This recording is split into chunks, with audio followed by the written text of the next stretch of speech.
Saya tadi langsung ketemu dengan Lai di depannya. Saya ingat waktu 2018 saya melayani di IK5 Jawa Papua di Best Western di Cawang kalau nggak salah. Dia ketemu dengan orang-orang besar, ada Pak Mokhtar Pakpahan, ada orang-orang yang hebat dalam keberhasilan mereka masing-masing. Lalu tahun 2019 saya juga melayani di Natal Alumni Universitas Indonesia. Sebetulnya biasanya yang khotbah pada waktu itu di Natal Alumni UI itu pendeta yang ya sedikit-sedikit lulusan Fakultas UI lah. Waktu saya diundang saya tanya kenapa saya diundang, saya kan bukan alumni UI. Lalu kata panitianya, enggak Pak, kita memang pilih Bapak gitu ya. Jadi waktu saya datang saya ditanya, Bapak dari fakultas mana? Oh bukan, saya bukan UI, saya IU. Saya dari Fakultas Teologi. Loh emang UI udah ada teologinya? Ya, nah waktu saya diundang di Natal Alumni UI itu saya ingat. Waktu saya masuk di langkah pertama, saya lihat aroma orang-orang yang bersahaja waktu itu.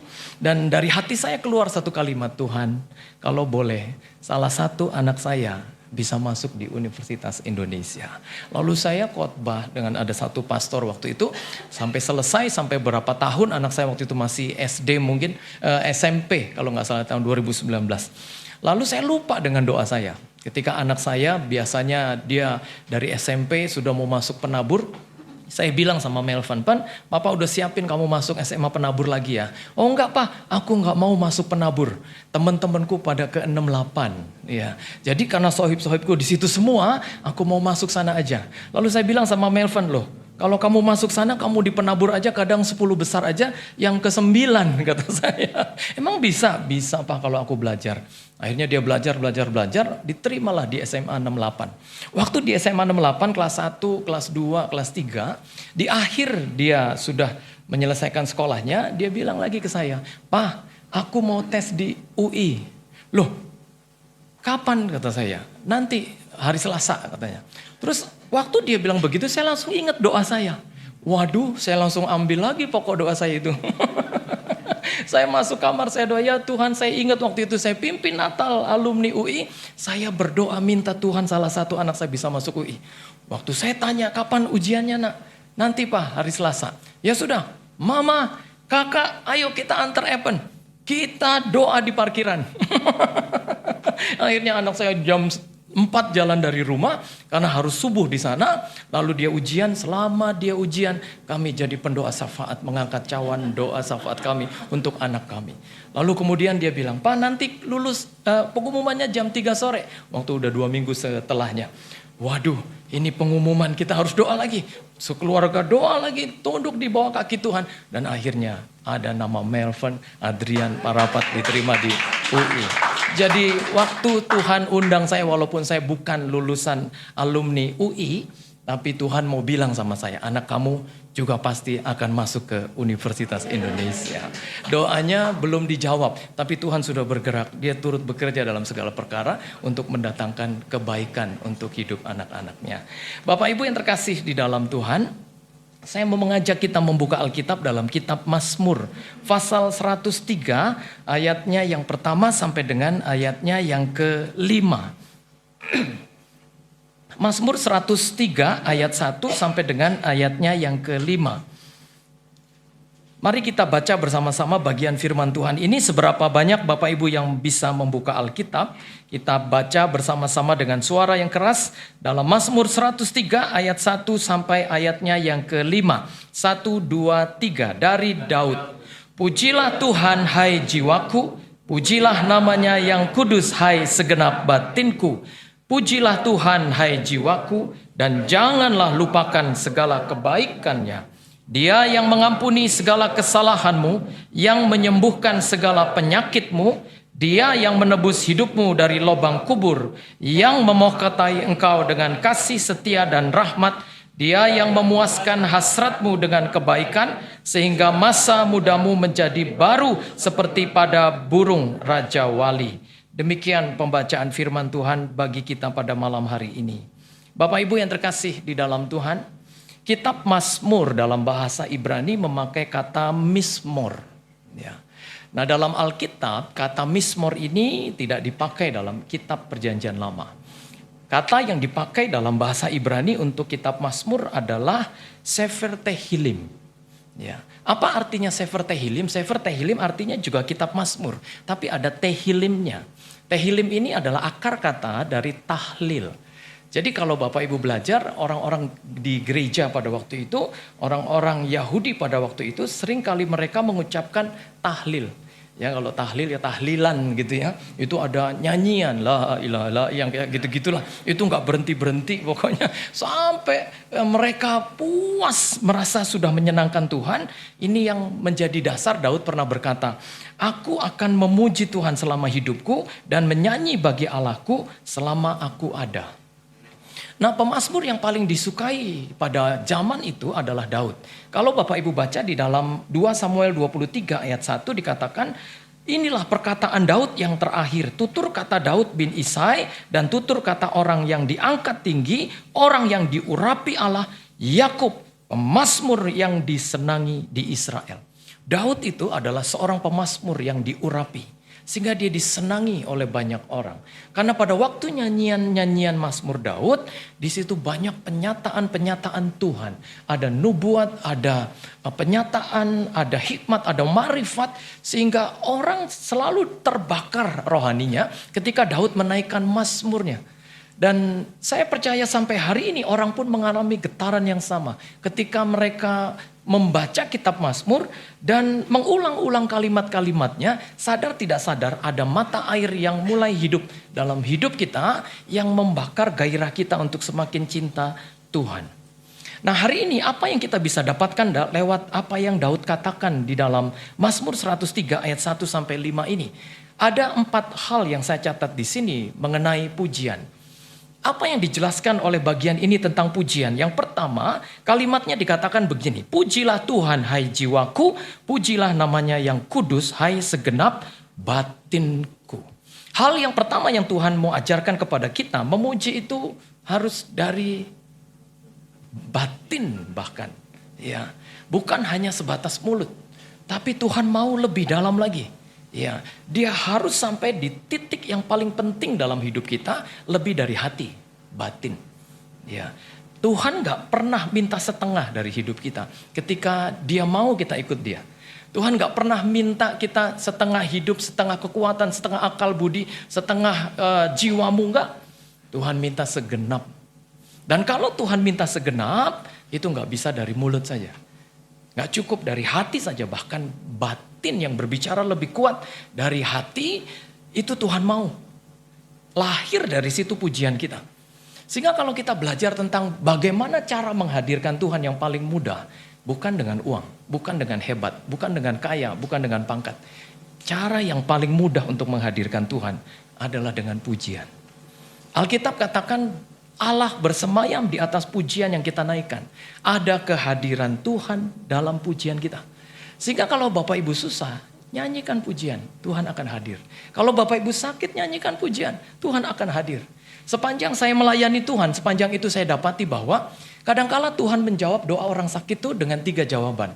Ada orang yang berdoa, ya Tuhan sembuhkan saya. Lalu Tuhan jawab, ya aku akan sembuhkan kamu. Nah inilah yang namanya mukjizat kreatif. Kadang kita bisa melihat ada orang yang sakit tiba-tiba, seketika itu juga Tuhan sembuhkan. Dan mukjizat itu masih berlaku sampai hari ini. Lalu ada orang yang berdoa, ya Tuhan sembuhkan saya. Tuhan gak jawab ya. Tapi Tuhan jawab, tunggu. Lalu orang itu berdoa terus meminta kesembuhan sampai waktunya tiba. Waktu Tuhan pasti terbaik. Ya. Ketika itulah orang itu akhirnya disembuhkan juga. Tapi ada yang ketiga Bapak Ibu. Ada orang yang berdoa, ya Tuhan sembuhkan saya. Ya Tuhan sembuhkan saya. Tuhan gak jawab ya. Tuhan gak jawab tunggu. Tapi Tuhan jawab. Tapi Tuhan hanya memberikan kekuatan untuk orang itu bisa setia sampai akhir. Nah berapa banyak orang yang sampai hari ini setia sampai akhirnya. Kadang kalau saya lihat ada orang-orang yang didorong oleh kursi roda tapi masih ibadah. Wah itu baru jempol. Tuhan gak sembuhkan dia. Tapi Tuhan hanya berikan kekuatan untuk dia tetap berkata, apapun keadaanku, susah, senang, sehat, sakit, Tuhan tetap baik bagi hidupku. Dan nyata-nyata berapa banyak orang yang sampai akhirnya kedapatan setia. Dan terus menyatakan bahwa dalam sakitku, Tuhan itu tetap baik adanya. Sehingga Bapak Ibu yang terkasih di dalam Tuhan, kalau pujian kita dari batin, dari segenap hidup kita, maka semangat itu nggak bisa dicuri oleh keadaan. Ya, susah nggak bisa membuat kita nggak memuji Tuhan. Sakit nggak bisa membatalkan pujian kita. Kita semua dalam susah, senang, dalam segala hal, kita jadi orang-orang yang selalu nyanyikan pujian, selalu nyanyikan pujian. Bahkan kalau kita baca Rasul Paulus dengan Silas, penjara pun tidak bisa membungkam mulut mereka untuk menaikkan pujian di malam hari. Dan akhirnya pintu-pintu penjara terbuka. Semua belenggu-belenggu yang ada di tangan dan kaki mereka terlepas ketika pujian dinaikkan. Dan ini berarti ada kuasa dalam pujian kita. Sehingga jadi orang Kristen itu, Bapak Ibu, kita bukan hanya sekedar nyanyi, tapi kita sedang menaikkan pujian. Dan kalau kita menaikkan pujian, kalau kita menyembah, maka saat itulah hal yang tidak mungkin kadang bisa terjadi. Hal yang mustahil bisa terjadi kalau Tuhan ditinggikan dalam hidup kita. Nah, sepanjang saya melayani Tuhan, kalau ada keluarga yang selalu menyembah, pagi-pagi dia sudah bangun menyembah Tuhan, ya, dia akan jadi orang yang melihat hari itu indah. Tahun 2008 mobil saya hilang di depan rumah. Saya kaget Bapak Ibu. Mobil saya ingat waktu itu saya pulang dari Kelapa Gading setelah menyelawat kerabat istri saya. Jam 12 malam, jadi di rumah itu di garasi sudah ada satu mobil adik. Dan kami harus parkir di luar, di pinggir got, amigos. Kalau kata Lai Tobing tadi, agak minggir got sedikit. Di Kayu Manis ada tuh nasi goreng amigos. Gerobaknya di pinggir got, tapi enak sekali. Ya, kami parkir di depan rumah. Saya waktu itu ingat pagi-pagi besoknya saya harus melayani di BP Migas, SKK Migas sekarang di Gedung Patra Jasa waktu itu. Nah, waktu saya bangun pagi-pagi, waktu saya pulang, saya parkir di depan, saya kunci stang, lalu saya pakai alarm. Saya pikir sudah cukup untuk mengamankan mobil saya. Lagi pula di komplek itu jarang ada mobil hilang. Mobil saya waktu itu pertama kali yang hilang di komplek itu. Nah, waktu pagi-pagi saya bangun, saya bawa tas, lalu saya pakai dasi, pakai jas gitu ya. Lalu saya turun dan saya bilang sama istri saya, "Ma, aku berangkat dulu ya." Lalu istri saya di dapur sambil menjawab setelah doa pagi, "Iya papa sayang, hati-hati di jalan." Waduh. Jadi kalau suami pergi dengan sayang istri itu surga bumi bersuka. Di jalan tuh bawaannya nyanyi terus nyanyi. Biarpun bajai beloknya nggak ketahuan ya. Kata orang, siapa yang tahu bajai itu belok kemana? Hanya Tuhan yang tahu. Ya. Lalu kemudian saya bilang sama Fanny, Melvin, papa berangkat ya. Iya pak, nanti habis pelayanan kita jalan-jalan. Iya, saya turun ke bawah, saya buka pintu rumah. Waktu saya buka pintu gerbang, saya kaget mobil saya nggak ada di depan rumah. Waduh, waktu saya lihat mobil saya nggak ada, itu jantung saya copot, saya pungut lagi, copot, saya pungut lagi, copot, saya pungut lagi. Saya tanya di hati saya, Tuhan, kemana mobil saya? Siapa yang mindahin kata saya. Oh, saya masih berpikir positif. Saya mikir jangan-jangan dipindahin orang karena mengganggu orang lain mungkin ya. Saya jalan ke tikungan, saya lihat mobil saya nggak ada. Dalam hati saya mulai keluar, Tuhan ini mobil saya benar dicuri orang nih. Saya balik ke rumah, saya panggil lagi istri saya. "Ma, lo kok belum berangkat pak?" "Iya, mobilnya nggak ada." "Lo kan tadi malam kita parkir di depan." "Iya kayaknya dicuri orang." Oh dia lari dari atas ke bawah, duk. Dia langsung genggam tangan saya. Dan dia berkata, "Hah? Yang benar pak mobil kita dicuri orang." "Iya nggak ada di depan." "Ya sudah, ayo kita berdoa." Wah saya kaget, 100% kaget. Karena jarang-jarang istri saya imannya lebih tinggi dari saya kan. Karena saya yang pendeta, biasanya saya ngajak dia, "Ayo kita percaya, ayo kita beriman." Tapi waktu itu dia ajak saya berdoa dan ucapan doanya pertama kali dia bilang begini, "Tuhan, terima kasih kalau mobil kami dicuri orang." Wah, saya mau pingsan waktu itu Bapak Ibu.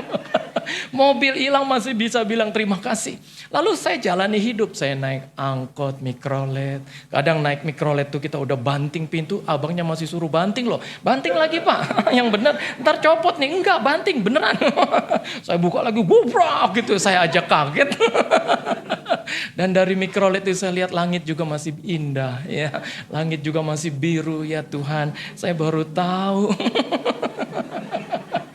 Lalu naik Transjakarta juga banyak yang senyum sama saya. Tapi saya tahu itu pasti jemaat. Ada anak-anak gadis yang senyum dari jauh begitu. Saya pikir itu pasti jemaat yang pernah dengar khotbah saya. Benar, waktu keluar waktu itu Om khotbah di gereja saya. Oh iya. Dan saya jalani hidup. Pujian itu gak pernah lepas dari orang yang selalu dan selalu memuji Tuhan dari dalam batin. Dan doa saya, Bapak Ibu jadi orang yang seperti ini. Jadi suami yang suka memuji Tuhan, jadi istri yang suka memuji Tuhan. Banyak keluarga-keluarga yang berantakan di luar sana bukan karena Tuhan gak baik, cuma karena mereka gak dekat aja sama Tuhannya. Ya. Doa saya, suami-suami di sini yang di dalam Tuhan yang suka memuji, itu kalau kita memuji Tuhan, bagi orang yang mengasihi Tuhan, maka gak susah untuk orang itu bisa mengasihi istrinya, keluarganya. Ya. Jadi bapak-bapak kalau dulu I love you, sekarang juga harus tetap I love you. Jangan dulu I love you, sekarang I lupa you. I lupa you mama. Gak boleh ya. Sekarang banyak loh anak-anak muda. Ya saya kadang lihat kalau anak-anak muda pacaran tuh baru pacaran panggilannya udah papa mama. Papa. Saya lihat lah kan belum menikah. Kok panggilnya papa? Belum tahu sih masalah keluarga. Saya kadang kalau konseling suami istri tuh, waduh gawat. Suami istri bisa nangis di meja saya. Ya, istrinya nangis, aduh ini air mata apa hujan sih, kok deres amat. Dan berapa banyak masalah-masalah keluarga yang kadang-kala ada jemaat yang tanya, Pak, gimana caranya ya supaya rasa pacaran tiap hari? Kita kalau udah nikah 15 tahun tuh, itu udah kayak bestie Pak, kayak udah gak ada lagi tuh dak dik duk der daya di hati saya. Dulu kalau saya lihat istri saya, astaga Pak, itu saya sampai kelingan. Tapi sekarang biasa aja. Oh mau diajarin gimana rasanya pacaran tiap hari? Kembangkan cinta. Oh kembangkan cinta maksudnya gimana Pak? Ya cinta itu kan kreatif Bapak Ibu. Saya pendeta, kalau anak saya ulang tahun saya gak melulu kasih dia Alkitab tiap tahun. Dia mabok Alkitab nanti. Ya ada pendeta anaknya umur 22 tahun tiap ulang tahun dikasih Alkitab. Saya rasa itu gak kreatif. Sampai temennya main ke rumahnya dia lihat di kamarnya, kok ini Alkitab banyak di sini, ini Alkitab jemaat kenapa lu taruh di sini? Bukan nih Alkitab gua tahu. Selama 22 tahun gua tiap ulang tahun dikasih Alkitab sama bokap gua. Anak temennya bilang, bokap lu gak kreatif ya. Orang barat itu kalau istrinya ulang tahun dia sampai sewa pesawat loh. Saya pernah lihat filmnya. Dia sewa pesawat, di belakangnya dia tulis, Happy birthday Mary, I love you so much. Istrinya diajak keluar, ayo kita lihat ada pesawat terbang lewat. Lihat ke atas mah, astaga kok ada tulisan Happy birthday Mary, I love you so much. Siapa yang buat? Suaminya bilang, ya akulah. Ya kita kalau nggak punya uang buat sewa pesawat, layangan aja dinaikin Pak. Tulis I love you Wati. Happy birthday. Kita pantengin di rumah. Biar nanti istri kita lihat ya. Ya. Jadi kalau suami-suami ya istri ulang tahun ya kadang-kala nggak melulu hanya didoain. Ya sekarang istri milenial ini gawat loh. Kadang-kala ada suami yang bilang, Pak, istri saya bulan depan ulang tahun, dia minta hadiahnya hari ini. Loh kenapa? Iya, waduh Pak kalau dia udah bilang gak mau, waduh itu salah satu keajaiban dunia yang ke-11. Saya pasti tahu, itu udah gawat, apalagi kalau getarannya udah 7,3 skala Richter. Ya, saya harus belikan dia hadiah Pak. Ya. Jadi kalau kita hidup Bapak Ibu yang terkasih di dalam Tuhan, ada keindahan bagi orang yang mengasihi Tuhan. Ya, sehingga banyak keluarga-keluarga yang mengalami Tuhan akhirnya dimulai dari mesbah doa, mesbah pujiannya yang dibangun. Sehingga sampai hari ini kami punya kebiasaan tuh kalau malam doa jam 9 malam. Dulu waktu saya pacaran saya punya jam doa, ketemu di udara. Ya walaupun kita di mana kita ketemu di udara di jam yang sama. Jadi sekarang di keluarga pun begitu. Waktu kita dimanapun saya sedang di luar rumah, saya tahu kalau jam 9. Saya harus ketemu di udara dengan anak-anak dan istri saya. Akhirnya kami berdoa di titik itu, di jam itu. Dan berapa banyak kepuasan rohani yang kami dapatkan. Dimulai dari menaikkan pujian. Pagi-pagi benar kami doa, kami nyanyi. Bapa terima kasih. Ya, betapa indahnya sampai tetangga tuh kalau beli sayur, dia tanya sama istri saya, "Bu, itu lagunya sampai saya apa loh? Lagu yang apa, Bu?" Ya, "Itu yang Bapak terima kasih." "Oh iya, itu lagu doa." "Iya tuh saya jadi apa? Senang, lagunya enak juga dinyanyiin." "Itu Bapak maksudnya Tuhan ya, Bu?" "Iya." Lalu istri saya bilang sama dia, "Ceritanya begini, udah penginjilan." Ya, indah, dan begitu indahnya kalau kita memuji Tuhan. Kalau pujian itu keluar dari batin kita, maka Tuhan disenangkan di dalamnya. Jadi Bapak Ibu yang terkasih di dalam Tuhan, tidak ada alasan untuk kita tidak mengalami keindahan dalam hidup.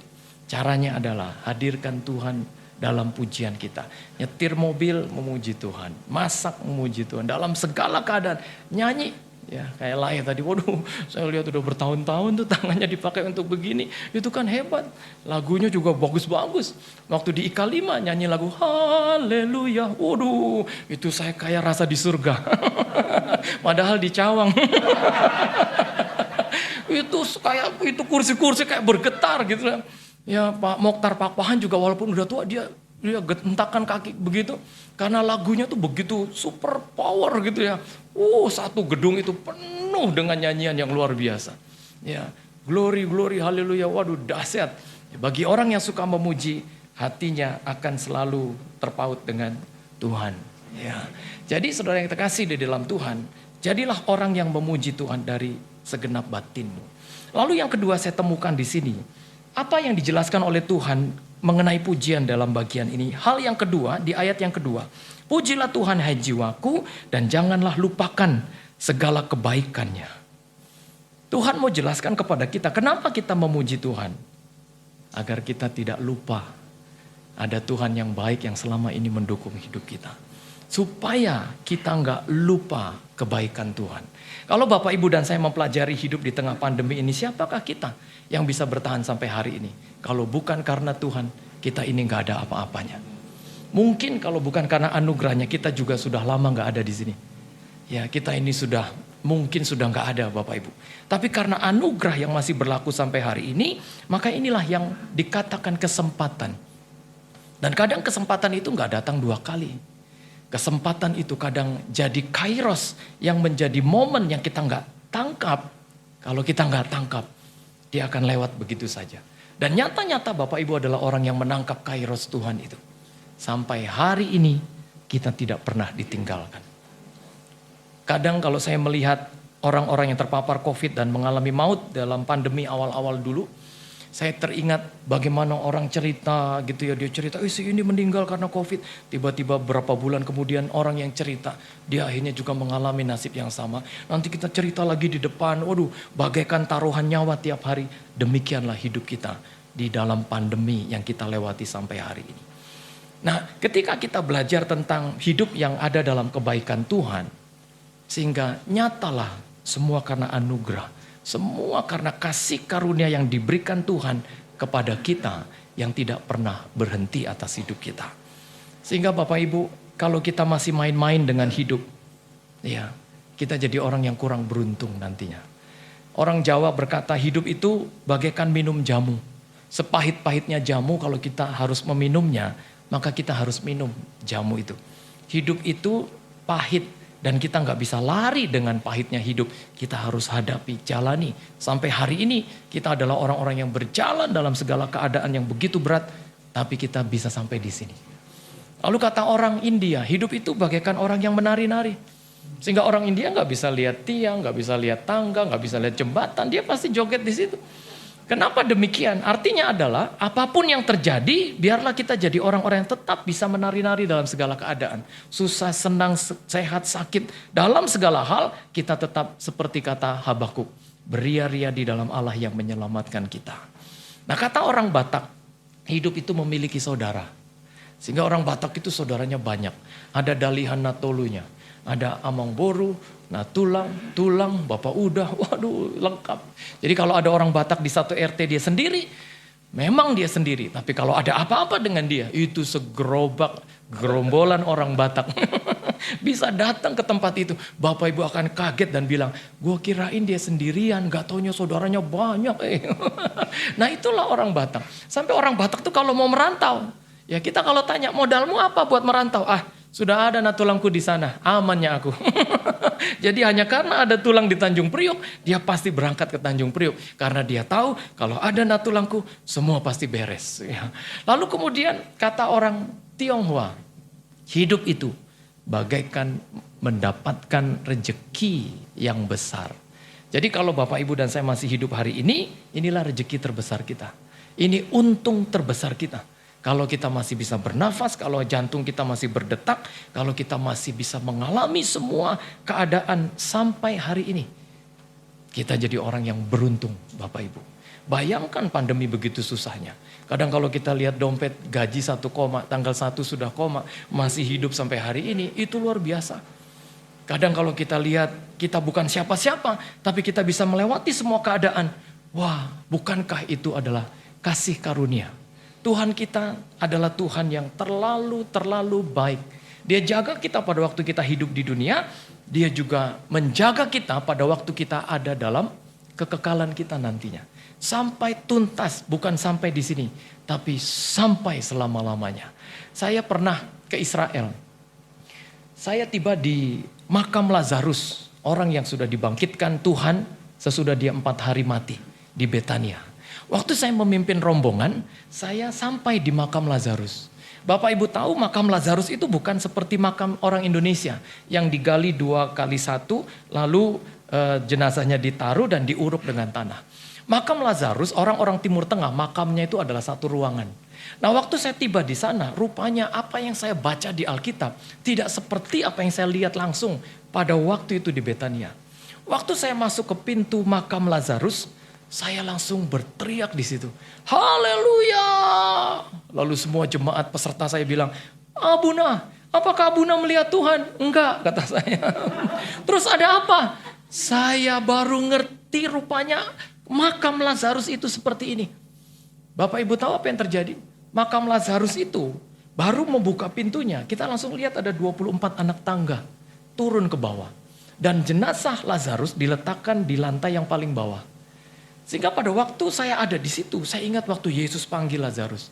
Lazarus, keluarlah, come. Apa yang terjadi? Rupanya Lazarus itu di makam itu masih dibungkus kain kafan. Dia masih terikat kakinya, dia masih terikat tangannya. Lalu ketika dia mendengar panggilan Tuhan, Lazarus yang masih dibungkus kain kafan, dia duduk, dia berdiri. Lalu apa yang terjadi? Dia naik 24 anak tangga. Sehingga semua orang yang di luar dengar duk, duk, duk. Ini ada 24 anak tangga, nanti kita hitung. Kayaknya belum 24 anak tangga. Nah Lazarus dia dapat energi ilahi, energi kehidupan.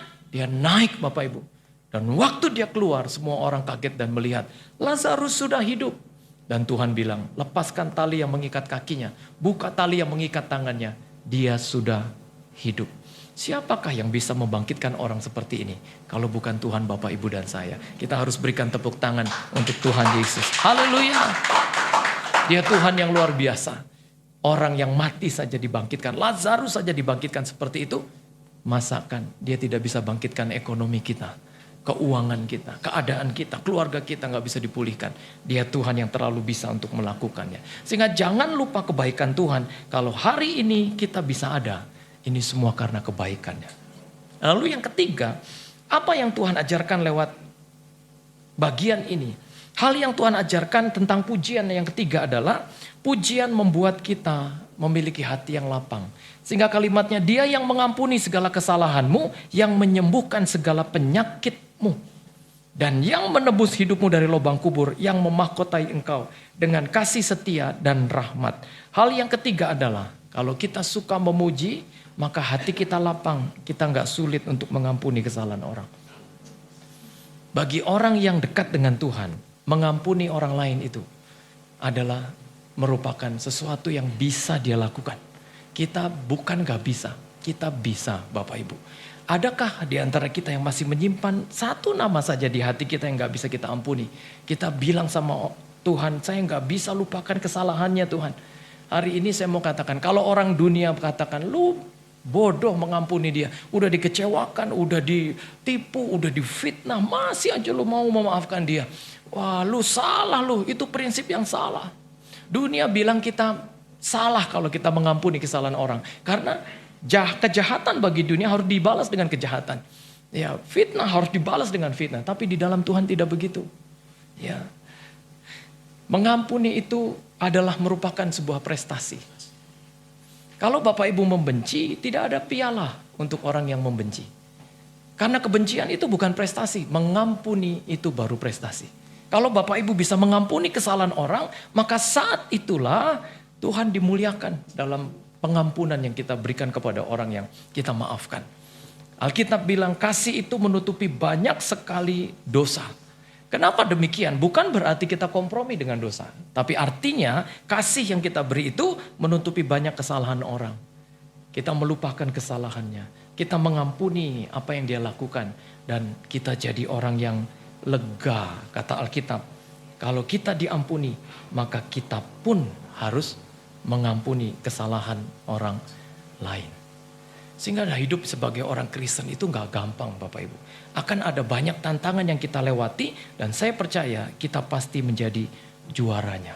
Apalagi kalau kita berkeluarga. Keluarga itu tantangannya bukan sedikit. Ya, untuk mengembangkan cinta itu gak mudah. Ya, saya bilang sama jemaat, kembangkan cinta. Sekarang kan banyak, dari panggilannya aja kita bisa lihat. Ada Pipi, Mimi, Pepo, Memo, ya kan. Ya kalau saya panggilannya Papos dan Mamos. Karena waktu saya panggil Mos, saya panggil Mah, itu mama-mama yang lain di Arta Gading pada nengok ke saya. Saya langsung bilang, bukan saya Bu.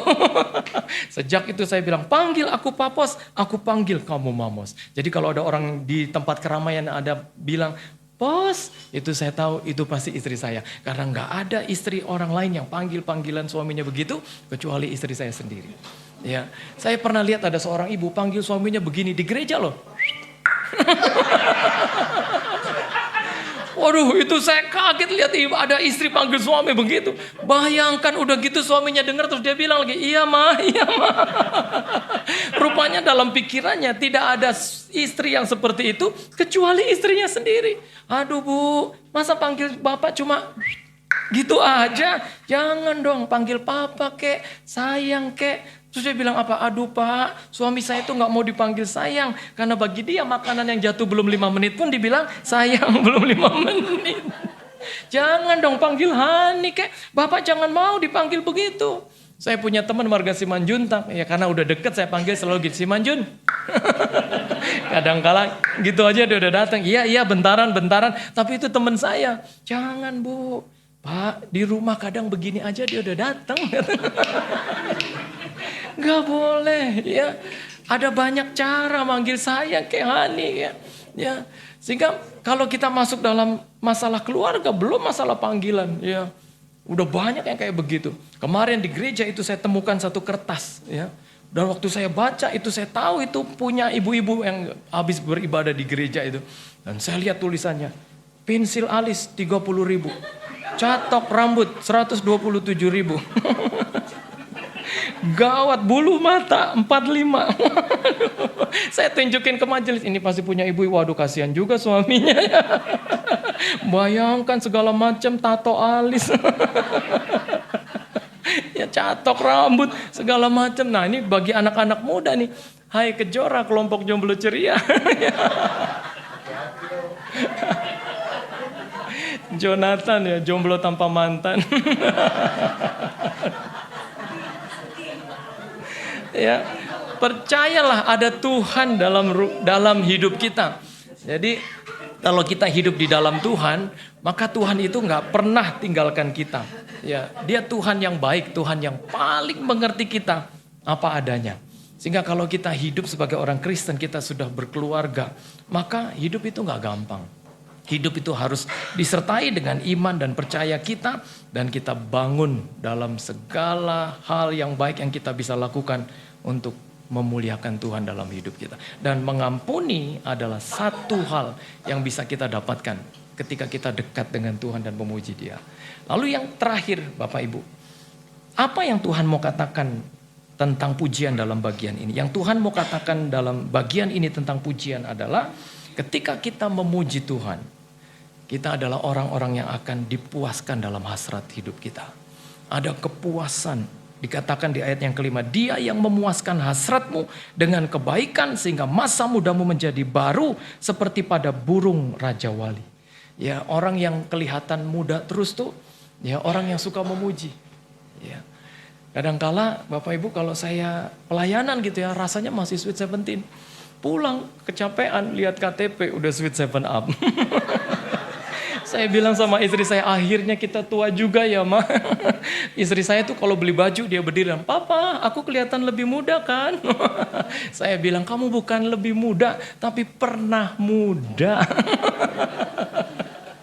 Ya, kadang-kala pendeta juga menolak tua kan. Dia kalau bilang firman, dengar saudara, ada ayat firman Tuhan yang berkata, dahulu aku muda, sekarang tetap muda. Tapi tidak pernah kulihat orang benar ditinggalkan. Padahal ayatnya, dahulu aku muda, sekarang telah menjadi tua. Kadang-kala pendeta juga gak mau tua sih. Ada satu hal yang gak bisa kita tolak, kita gak perlu berusaha, itu adalah masa tua. Jadi kalau kita jadi orang yang tua, ya syukurilah. Dulu kalau saya tulis tanggal lahir Bapak Ibu, saya tulisnya tanggal, bulan, tahunnya saya nggak mau tulis. Karena saya takut dikecilin gitu kan. Takut, gengsi kalau saya ketahuan muda. Ada lagi pula waktu saya melayani itu, saya masih muda-muda. Bang Retua inget tuh, saya masih muda udah khotbah di keluarga-keluarga. Jadi kalau ketahuan umur tuh kayaknya malu sekali kalau kita dibilang, muda bener gitu ya. Satu kali saya diberi kejutan di satu persekutuan. Saya melayani kok lampunya mati nih. Katanya ada persekutuan. Waktu saya buka pintu langsung semuanya happy birthday. Lengkap dengan kue tart dan ulang tahun saya 32 tahun. Waduh saya malu waktu itu, gengsi umur saya ketahuan. Aduh 32 tahun saya diem gitu ya. Semua orang tua kayaknya memandang remeh saya. Lalu mereka dalam hati saya pikir mereka bilang, masih muda lo ya. Udah masih muda udah ngajar-ngajarin orang. Terus saya tertunduk malu, tiba-tiba ada satu bapak tepuk tangan saya, Pak Julius, gak usah malu. Kita yang tua ini mau kembali ke usia itu gak bisa. Jadi syukurilah. Sejak itu saya kalau nulis tanggal lahir, saya tulis tanggalnya, saya tulis bulannya, saya tulis tahunnya. Biar orang tua tahu, lu kembali ke sini gak bisa kan. 32 tahun. Dan akhirnya saya melayani ya sampai ya ini hampir gocap Bapak Ibu. Gak terasa udah ABG. Dan kalau saya menghitung-hitung kebaikan Tuhan, kalau saya bisa total kebaikan Tuhan dan apa yang saya lakukan, maka terlalu banyak kebaikan Tuhan daripada apa yang saya lakukan. Dia Tuhan yang hebat, Tuhan yang luar biasa, Tuhan yang tidak pernah meninggalkan perbuatan tangannya atas kita. Sehingga dalam hidup kita, bagi orang yang suka memuji, kita jadi punya hasrat untuk tidak mau melakukan apa kata dunia. Kita bukan ikut kata dunia, tapi ikut kata Tuhan. Ya, kita punya kuasa atas dosa. Bagi saya, orang yang melakukan dosa itu adalah sama seperti ikan yang melihat umpan. Dia tergoda, tapi dia tidak tahu di balik umpan itu ada kail yang menganga. Dan hanya ikan yang bodoh yang mau sampai 2 kali makan umpan yang sama. Kita bukan orang yang seperti itu, tapi kita adalah orang-orang yang selalu bergerak maju karena kita cinta Tuhan, kita mengasihi Tuhan. Kenapa ada malam 1 juta pujian di sini? Karena kita adalah orang-orang yang suka memuji. Ya. Kita suka menari bagi Tuhan. Kita suka menjadi orang-orang yang selalu menyembah, selalu menaikkan pujian, selalu duduk diam di kaki Tuhan, lalu mengangkat pujian. Kau ku sembah, kau ku sembah, oh Tuhan. Jadi kalau kita mau hidup, kalau kita mau hitung-hitungan dengan Tuhan, siapakah kita yang bisa hitung-hitungan dengan Dia? Kita harus belajar hidup semakin benar, hidup semakin baik Bapak Ibu. Kadang ajal itu tidak menunggu tobat kita. Maut itu pun kadang tidak menunggu sadarmu. Ada orang yang belum sempat tobat, maut sudah keburu datang. Ada orang belum sempat memperbaiki diri, ajal sudah keburu tiba. Dan saya mau katakan buat Bapak Ibu, jangan tertipu dengan usia yang muda, karena syarat untuk mati tidak harus tua.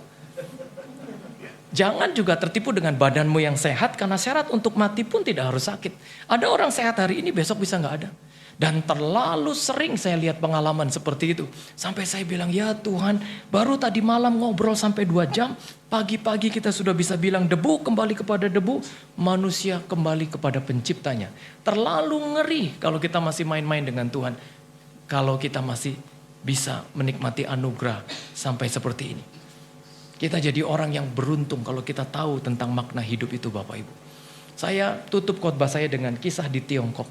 Di Tiongkok beberapa waktu dulu, orang-orang Tiongkok itu punya kebiasaan untuk selalu saling bertanya, berapa cita-cita kamu untuk hidup di dunia? Kalau saya tanya kepada Bapak Ibu, berapa cita-cita umur Bapak Ibu yang Bapak Ibu cita-citakan? Adakah yang bilang, saya mau hidup 80 tahun Pak. Saya mau hidup 90 tahun Pak. Saya mau hidup sampai 1000 tahun. Cuma masalahnya kan nggak bisa. Jadi kalau Bapak Ibu saya tanya, berapa cita-cita umur Bapak Ibu? Ya, mungkin Bapak Ibu akan bilang, saya mau hidup 80 tahun Pak. Nah orang Tiongkok kalau dia jawab, saya mau hidup 80 sampai 80 tahun. Kalau usianya pada waktu itu 60 tahun berarti sisa 20. Jadi kalau 1 tahun itu sama dengan 365 hari, dia kalikan 20, lalu dia total jumlahnya, dan dia pergi ke pasar, dan dia beli kelereng dengan jumlah itu. Dan dia bawa ke rumah, dimasukkan ke dalam kotak. Bapak Ibu tahu apa yang dia lakukan? Mulai besok paginya dia buang 1, tiap pagi dia buang 1, tiap pagi dia buang 1. Kalau dia keluar kota, dia akan bilang sama pembantunya, tolong buang 1 kelereng. Lalu pembantunya mungkin akan bilang, Tuan ini kelereng masih bagus, warnanya juga masih cemerlang. Maka Tuhan itu akan bilang, tidak, itulah gambaran waktu kemarin. Seindah-indahnya waktu kemarin, itu bukan lagi milik kita. Itu adalah sesuatu yang sudah terbuang. Waktu dia pulang, dia buang 1 tiap pagi, dia buang 1. Sampai orang ini sadar, bahwa sisa kelerengnya sudah tidak banyak. Sudah tinggal sedikit. Tapi saya mau katakan buat Bapak Ibu, siapa yang bisa tahu sisa kelereng hidupnya hari ini? Gak ada yang bisa tahu. Jangan-jangan sudah tinggal sedikit. Jangan-jangan sudah tidak banyak. Tapi nggak ada yang ngerti tentang berapa sisa kelereng hidupnya. Sehingga apa yang harus kita lakukan hari ini? Yang bisa kita lakukan adalah pergunakanlah setiap kelereng yang akan kita buang besok pagi dengan cara yang terbaik hari ini. Tidak ada alasan untuk kita tidak melakukan yang terbaik kepada Tuhan. Hari ini biarlah kita jadi seperti Daud. Menjadi orang yang suka memuji Tuhan. Karena memuji Tuhan itu keluar dari batin kita. Karena memuji Tuhan itu adalah tanda bahwa kita nggak lupa akan kebaikannya. Karena memuji Tuhan itu akan membuat kita memiliki hati yang lapang. Sehingga kita bisa mengampuni kesalahan orang lain. Dan memuji Tuhan itu membuat kita dipuaskan hasratnya. Ya, lihat orang-orang yang suka memuji. Dia jadi orang yang menjalani hidup dengan sukacita. Dengan luar biasa. Paulus dan Silas waktu itu di penjara. Dikatakan dalam Kisah Para Rasul 16. Mereka di penjara di ruang yang paling tengah di bawah tanah. Bapak Ibu tahu, penjara di Roma waktu itu adalah merupakan katakombe yang ada di bawah tanah. Jadi kalau Paulus dan Silas di penjara di bagian yang paling tengah, maka mereka jauh dari ruang udara. Karena masuknya dari sini dan keluarnya di sini. Dan kalau di tengah, maka posisi Paulus dan Silas itu jauh dari udara yang masuk. Mereka dikatakan dalam buku sejarah sesak di ruangan itu. Mereka dikatakan mengalami kepengapan yang luar biasa. Tapi saat mereka sesak, saat mereka mengalami kepengapan, mereka masih bisa nyanyi. Dan akhirnya nyanyian itu mendatangkan kuasa Tuhan yang luar biasa. Doa saya keluarga kita mengalami kuasa Tuhan, gereja kita mengalami kuasa Tuhan. Karena ada pujian yang selalu dinaikkan. Bahkan bukan hanya 1. Tapi 1 juta kata Bu Dewi tadi. Terima kasih Pastor Toto Dirgantoro dan Ibu Dewi yang sudah mengundang saya. Dan senang bisa berjumpa dengan Bapak Ibu dan juga teman-teman lama. Ada Bang Rotua di sini. Teman sepelayanan dari awal. Dari 0 sampai pol ya cuma tempat aja yang memisahkan kita ya. Tapi doa dan hati selalu bersatu ya. Ada Rizky juga, Arif ya. Ada Kak Erlia juga. Kak Erlia ini kakak kandung saya. Ya lahir dari perut ibu yang sama. Tapi tidak di rumah yang sama. Saya di Kemayoran, beliau di Kayu Manis ya. Tuhan memberkati kita sekalian.